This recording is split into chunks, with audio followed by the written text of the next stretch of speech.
11th class बेटा आज numericals कर रहे हैं आगे। एक न्यूमेरिकल अगर आप 26 को नोट करो, the block of mass 0.8 kilogram is dragged along the level surface with constant velocity by the hanging weight of mass 0.2 kilogram as shown in figure। और जो आपने फाइंड करना है which is a calculate the tension in the string and acceleration of the system. तो आपने string के अंदर tension भी निकालनी है और एक्सेलेरेशन भी निकालनी है। तो डायग्राम मैंने यहाँ पर कॉपी पे भी बनाई है। तो टेंशन इन द स्ट्रिंग आपको यहाँ दिखेगी, जितना वेट नीचे की तरफ होगा उसके इक्वल स्ट्रिंग के अंदर टेंशन होगी, क्योंकि ये फ्रिक्शनलेस पुली है। तो जितनी टेंशन इस तरफ होगी उतनी ही टेंशन इस तरफ भी होगी। तो लिखना है हमने मास 0.8 किलोग्राम टेबल के ऊपर जो पड़ा हुआ है, एक्सेलेरेशन ए के इक्वल मान लेते हैं हम।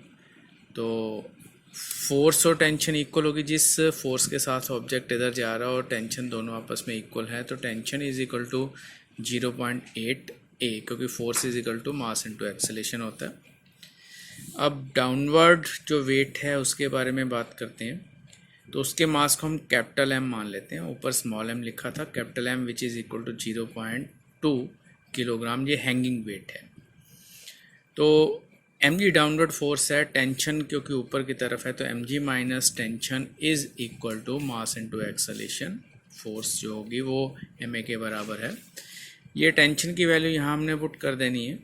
मास की वैल्यू 0.2 पुट की, ग्रेविटी की वैल्यू 9.8 पुट की है, tension which is equal to ma is 0.2 a, tension t की वैल्यू 0.8 a, और a को एक तरफ लेके चले जाओ। इसको पूरा जब सॉल्व करते हो you will get the acceleration which is equal to 1.96 metre पर सेकेंड स्क्वेयर। एक्सेलेरेशन निकल गई, हमने टेंशन भी निकालनी है वायर में। तो ये अब फार्मूला जो आपके पास है, tension is equal to 0.8 into a, वही फार्मूला यहाँ पे यूज़ कर सकते हैं। तो tension is equal to 0.8, a की वैल्यू 1.96, मल्टीप्लिकेशन करने के बाद हमारे पास आंसर आएगा 1.568 Newton, which is a second answer. तो आपके पास ए निकालना था, टेंशन निकालनी थी, ये दोनों चीज़ें निकल गई हैं।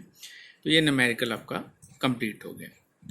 उसके बाद हम नेक्स्ट न्यूमेरिकल यहाँ पर जो है वो करते हैं। 29th न्यूमेरिकल को कंसिडर कर लेते हैं। The lift is moving down with an acceleration of 3 metre पर second square. A ball is release 1.7 metre above the lift floor, assuming g acceleration due to gravity which is 9.8 meter per second square. How long will the ball take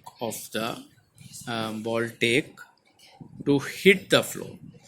तो question ये है कि floor से, lift के floor से 1.7 metre height के ऊपर आपने एक बॉल है जिसको ड्रॉप करवाया, और लिफ्ट खुद भी 1.7 मीटर के साथ 3 मीटर पर सेकेंड स्क्वेयर, ये आपको लिखा हुआ है 3 मीटर पर सेकेंड स्क्वेयर एक्सेलेरेशन के साथ नीचे की तरफ आ रही है। तो बॉल को नीचे आने में कितना टाइम लगेगा? अब यहाँ पर देखने वाली बात यह है कि नॉर्मली क्या होता है कि बॉल को अगर नीचे आ रही है किसी भी सरफेस के ऊपर हाइट से, तो उसको जो एक्सेलेरेशन लगती है 9.8 मीटर पर सेकेंड स्क्वेयर लगती है। बट इस केस में क्या है कि लिफ्ट का जो फ्लोर है वो खुद भी नीचे आ रहा है, और उसकी जो नीचे आने की जो डाउनवर्ड एक्सेलेरेशन है वो 3 मीटर पर सेकेंड स्क्वेयर है। तो आप ये भी कह सकते हो कि ऑब्जेक्ट तो नीचे आ ही रहा है, जब बॉल नीचे आ ही रही है, बट उसके साथ फ्लोर भी नीचे आ रहा है। तो उस वजह से जो अफेक्टिव वैल्यू है या अपेरेंट एक्सेलेरेशन है वो उन दोनों के डिफरेंस के इक्वल हो जाएगा। तो 9.8 minus 3 which is equal to 6.8 metre पर सेकेंड स्क्वेयर। उसके बाद आगे काम सिंपल ही रहेगा। एस की value is equal to U T plus half A T square है।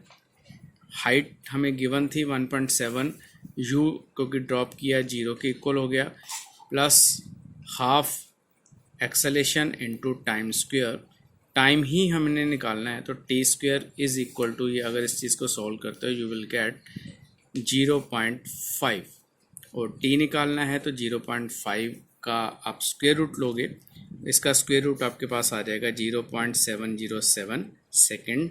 तो ये आपका न्यूमेरिकल यहाँ पे कंप्लीट हो गया। तो कुछ और भी न्यूमेरिकल्स हैं यहाँ पर, उसको आप अपनी तरफ से ट्राई करो। बाकी अगर कुछ न्यूमेरिकल्स हम अपनी नेक्स्ट क्लास में करेंगे। कहीं डिफ़िकल्टी अगर आपको आती है तो वो आप मुझसे पूछ सकते हो।